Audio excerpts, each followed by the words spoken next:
Nongeye kubasuhuza muri kumwe na Dr. Aristarike Muganga. Uyu munsi turaganira ku kintu cy'ingenzi cyane cyane ku bagabo.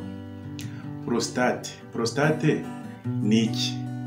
Prostate ni akanyama buri mugabo wese agira kagira uruhare mu gukora amatembabuzi yivanga n'amasohoro mu gihe cy'imibonano.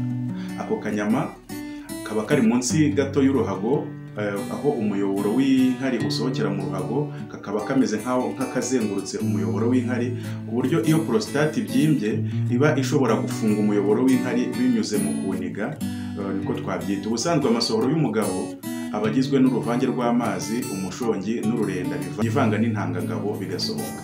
Intangangabo ubwazo ziba zigize hafi 5% by'amasohoro, naho ikindi gice kigera kuri 65% kiba kigizwe n'amatembabuzi aturuka mu dusabo dukora ururenda tuba neza iruhande rwa prostate, ari two bita semina vesico. N'ubundi noneho hakabamo n'umushongi uturuka muri prostate ubwayo uba ugize 30% by'amasohoro. Prostate rero nk'uko mubizi buri mugabo wese arayigira, yaba umusore yaba umugabo ukuze, ikamufasha nk'uko twabibonye gukora amatembabuzi yivanga n'intangangabo kugira ngo bisohoke byitwa amasohoro. Ayo matembabuzi mu zindi ndimi bayita semen cyangwa se seminal fluid, akaba ariyo yivanga na sperm cyangwa se intangangabo, noneho bigakora amasohoro muri rusange. Semen aba ari amatembabuzi afashe asa n'arenduka, akaba agizwe n'ibinyabutabire birimo fructose y'isukari, vitamine B12, creatinine, PSA n'ibindi. Aka kanyama rero ka prostate gashobora gufatwa n'uburwayi butandukanye, ariko ubw'ingenzi ni uburwayi butatu bushoboka. Icya mbere infection, icya kabiri kubyimba bisanzwe, icya gatatu kanseri. Infection nizo duhereyeho. Infection zishobora gufata prostate, akenshi ziba ziturutse n'ubundi ku ma infection yo mu nkari cyangwa se izindi ndwara zandurira mu mibonano mpuzabitsina. Iyo izo infection zigeze kuri prostate rero, noneho nayo irafatwa ikarwara, ikasa n'ibyimbye cyangwa se ikagira ikibazo, igatangira gukora mu buryo budasanzwe. Bimwe mu bimenyetso rero wasanga ku muntu urwaye infection zifata prostate, no kuvuga prostatitis niko babyita kwa muganga, harimo kwihagarika ukababara, kwihagarika kenshi no kumva utabasha gutangira inkari, kubabara igihe ugiye gusohora mu gihe cy'imibonano, cyangwa se kubabara mu kiziba cy'inda, cyangwa se kubabara mu mabya ryaba rimwe cyangwa irindi. Rimwe na rimwe umuntu ashobora no kugira umunaniro, imbeho, gutengurwa ndetse n'umuriro. Nanone hari igihe prostate ishobora kubyimba, ariko noneho atari infection, ari inflammation isanzwe cyangwa se kubyimbirwa bisanzwe. Ibyo nabyo umuntu ashobora kugira bya bimenyetso bisa na biriya tumaze kuvuga, ariko ntagire umuriro cyangwa iseseme, ariko akababara mu gihe cyo gusohora, cyangwa se ukababara igihe wicaye igihe kinini, cyangwa se igihe ugiye kwituma ibikomeye, hamwe no kubabara mu kiziba cy'inda. Noneho akenshi ugasanga ari ibintu byo noneho bimaze igihe kirekire. Ibi rero tumaze kuvuga byombi biravurwa bigakira. Ni ukuvuga yaba prostatitis cyangwa se infection za prostate, cyangwa se kubyimbirwa kwa prostate ubwayo. Nanone ibi nibyo bishobora gufata abantu bakiri batoya. Naho rero izindi ndwara ebyiri dukurikijeho zo zibasira cyane cyane abagabo bagejeje cyangwa barengeje imyaka 50. Izo ndwara ebyiri zikurikiyeho ni BPH cyangwa se kubyimba kwa prostate bisanzwe, ariyo bita benign prostatic hypertrophy, mu gifaransa bayita hypertrophie bénigne de la prostate. Ni ukubyimba kwa prostate hatarimo kanseri.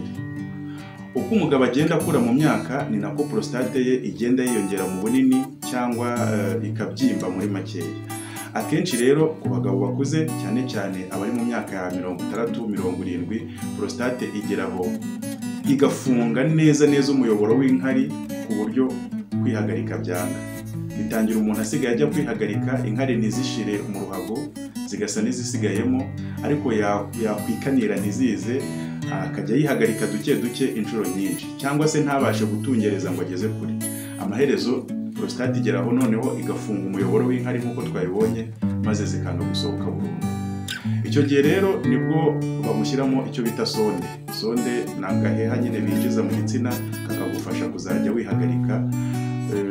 Hari igihe bashobora kwinyuza mu gitsina cyangwa se igihe nabyo byanze kubera ko prostate yabyimbye cyane, bakaba bashobora gutobora hano ku nda yo hasi mu kiziba cy'inda, bagatoboramo umwenge uhinguka mu ruhago, akaba ariho sonde inyura, akaba ariho uzajya wihagarikira.